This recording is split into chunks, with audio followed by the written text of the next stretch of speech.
On the 17th of September, we were told we were going to Pirot, a military garrison in southeastern Serbia, near the Bulgarian border. But after 17 hours, we were disgorged on the front in Bobota, near Osijek. We were taken to the Lazovo front. Lazovo is a mixed Hungarian-Croat village south of Tenje and Bobota, which was contested bitterly by both sides for the entire duration of the war. I refused to go to the front and demanded to be released from my duties, which was my legal right, because we had been misinformed about our task. I was arrested and taken to Bobota, where a field prison had been set up. Here I was screamed at, spat at, racially abused. They called me a Bulgarian and a vomito fascist, and then they told me I was going to be killed.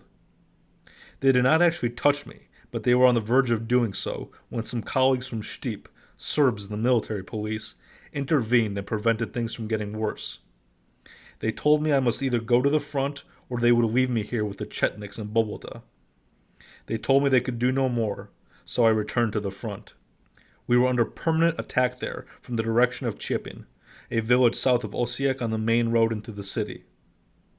The army was badly equipped and totally unprepared for this type of war that we were fighting. The Croat weaponry was invariably superior to our own. They had extraordinary German guns for their snipers, which kept us almost permanently at bay. Both sides were constantly breaking the ceasefires, which were a waste of time. However, there was a difference in motivation. Most of the Yugoslav National Army soldiers just wanted to go home alive, while the reservists, who came mostly from Vojvodina, Hungarians and Serbs, rebelled in whole units, running away and mutinying. Croats were excused from duty on the front line, although I suspect this was because the commanders were afraid of treachery, rather than any respect they had for the Geneva Convention or anything like that. I was there when one reserve unit arrived in the middle of the night. They had no idea where they were, and they were forced to sleep in the wet and cold open air. But worst of all, they had been sent to this bloody front without weapons. There were a plethora of different uniforms on the Serb lines: Chetniks, who were kept at a distance from the Yugoslav National Army, and the Arkanovci, who were organized in special units to go into the villages when the defenses had collapsed, and to clean up and take prisoners.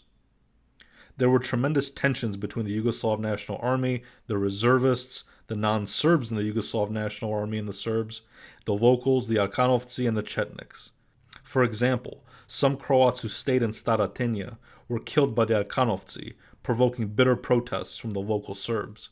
But there was just as much tension on the Croatian side between the Zengas, the National Guard, and the MUP, the Special Police, the latter being better paid, better organized, and better fighters, while the former were not only badly disciplined, they were also on drugs and drinking a lot. If ever we took a Croatian position, there was always evidence of much drug taking. Mutual slaughter occurred on both sides.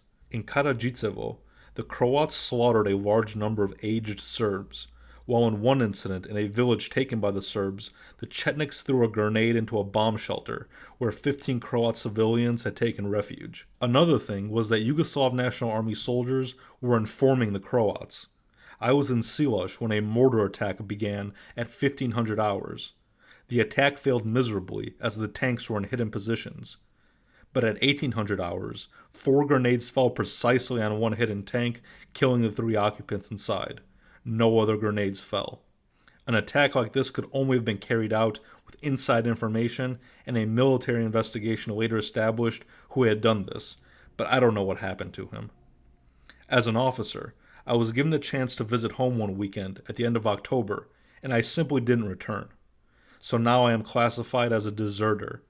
The army may be preparing to move out of Macedonia, but the deserters here are still being picked up. Serbs and Croats in eastern Slavonia can never live together because too much blood has been spilt, and the Serbs will never let go of any of this territory. As far as I could work out, the Croats had provoked a lot of the nastiness in the first place, but searching for the one who started it is a waste of time. Once it had started, the massacres were unstoppable. It will never end, whether they have a ceasefire, peacekeeping troops, or whatever. This is not a war. This is extermination.